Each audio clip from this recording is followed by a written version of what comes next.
ईश्वर परम संपदावान है, फिर भी उन्हें पाने के लिए हमें उनके निमित्त कुछ ना कुछ देना पड़ेगा।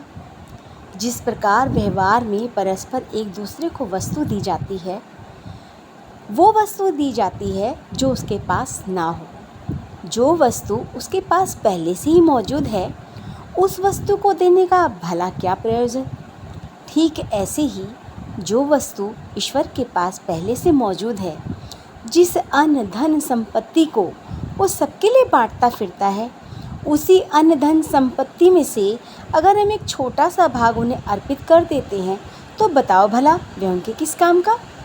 शास्त्रों का मत है कि ईश्वर के पास सब कुछ और सब चीज़ों का भंडार भरा पड़ा है सिवाय अहंकार के, और मनुष्य के पास सिवाय अहंकार के और कुछ है ही नहीं। स्मरण रहे, अगर ईश्वर को अगर कुछ देना है तो उसे अपने अहंकार को उसके चरणों में समर्पण कर देना है।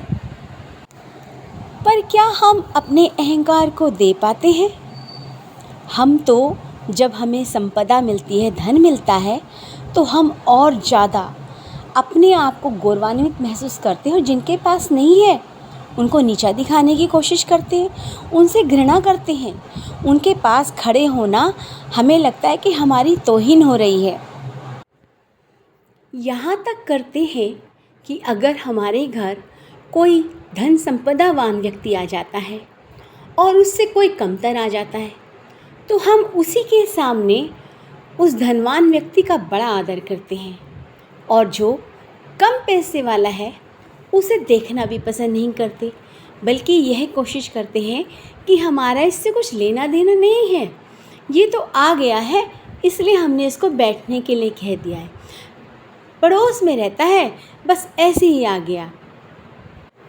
और जो व्यक्ति अपने वैभव का आपको प्रदर्शन कर रहा है, कभी आप उसके हार को देखते हैं, कभी उसके गहनों को देखते हैं, कभी उसके रुतबे को देखते हैं, और कभी उसके पहनावे को देखते हैं, और बड़े गौरवान्वित महसूस करते हैं कि वह आपका दोस्त है या वह आपका रिश्तेदार है।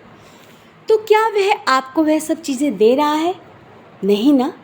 या तो वह आपकी कुछ मदद कर रहा हो।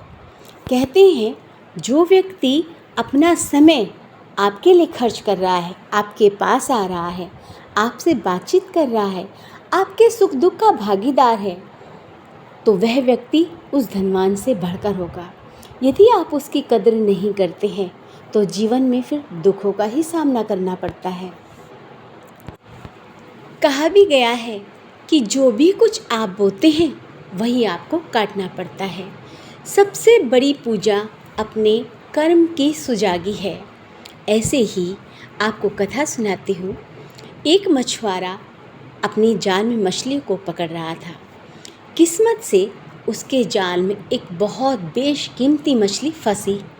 वह बड़ा खुश हुआ और उसने भगवान को धन्यवाद किया, हे प्रभु, तूने मेरे सारे दुख हर ली। इस मछली की कीमत तो बहुत ज़्यादा है, मैं इसे किसी धनवान को बेचूंगा और उससे मुझे बहुत सारा धन मिलेगा। मैं उस धन से अपने बच्चों का जीवन संवारूंगा और जिस किसी का भी मैंने रुपया पैसा लिया है वह चुका दूंगा, और प्रभु आपके नाम का भी थोड़ा अंश निकालूंगा। आपने ही कहा है कि जो भी कमाई होती है उसका एक अंश अवश्य निकालना चाहिए। और ऐसी ही सोच को रखता हुआ वह बड़ा भगवान का गुणगान करता हुआ, धन्यवाद करता हुआ, अपने प्रभु से बात करता हुआ चला जा रहा था। रास्ते में एक बड़ा ही बलवान व्यक्ति उसको मिल गया। उस बलवान व्यक्ति की नज़र उस मछली पर पड़ गई। उसने देखा, अरे ये तो बड़ी बेशकीमती मछली ले जा रहा है, मैं इस मछली को इससे लेकर राजा को दे दूंगा। और यही सोचकर उसने कहा कि ऐसा है, ये मछली तेरे किसी काम की नहीं है, तू मुझे इस मछली को दे दे, मैं थोड़ा बहुत धन तुझे दे दूंगा।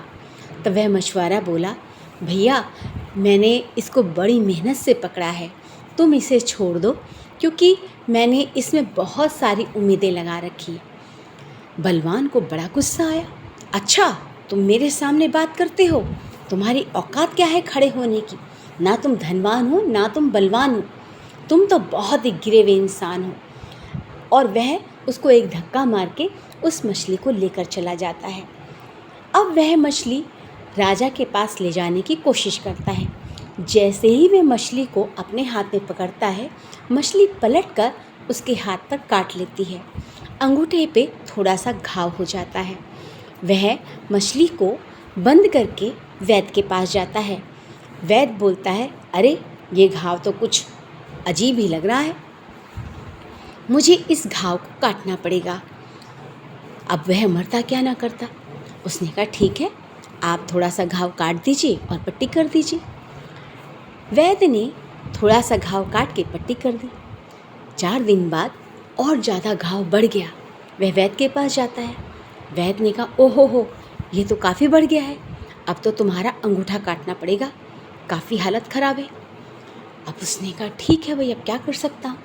अब उसने अंगूठा कटवा लिया और उसने देखा कि दर्द तो बढ़ता ही जा रहा है। 6 दिन बाद वह फिर पहुँचा।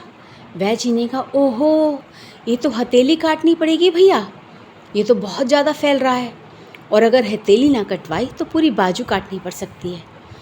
वह परेशान हो गया कि अभी थोड़ा सा घाव कटवाया था, फिर अंगूठा कटवाया, आज ही हथेली काटने की बात कर रहा है, कल को बाजू काटने की बात करेगा। तो वह दुखी हो गया। वैद्य ने कहा, एक बात सुनो, ऐसा घाव तो मैंने भी आज तक नहीं देखा, बड़े से बड़े घाव भरे हैं मैंने भी। पहले एक बात बताओ, तुमने कुछ ऐसी गलती तो नहीं की जिसका प्रायश्चित करना मुश्किल हो रहा? वह सोच में बैठ गया कि मैंने तो अब तक गलतियाँ ही गलतियाँ की हैं।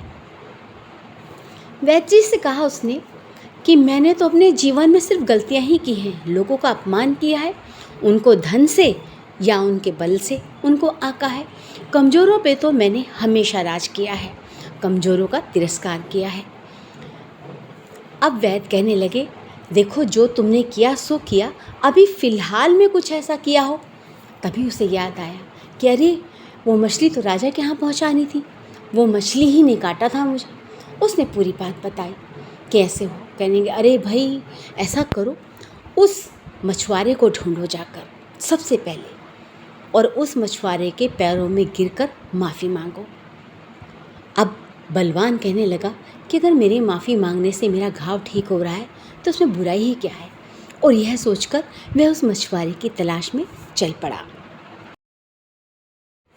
पूरा दिन घूमने के बाद तब उसे वो मछुआरा दिखाई दिया।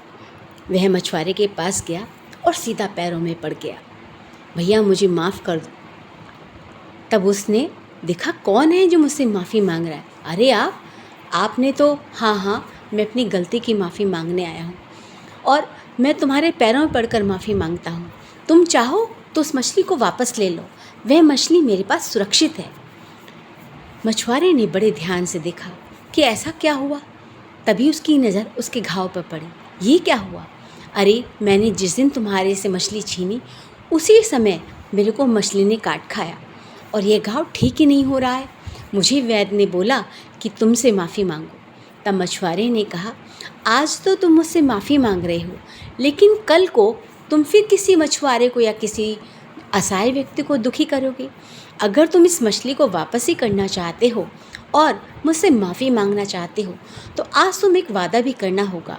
अगर तुम किसी असहाय की मदद ना कर सको तो कोई बात नहीं, लेकिन किसी असहाय को तुम जाके परेशान भी मत करना, और ये छीना झपटी का कार्य छोड़ दो, मेहनत करके खाओ।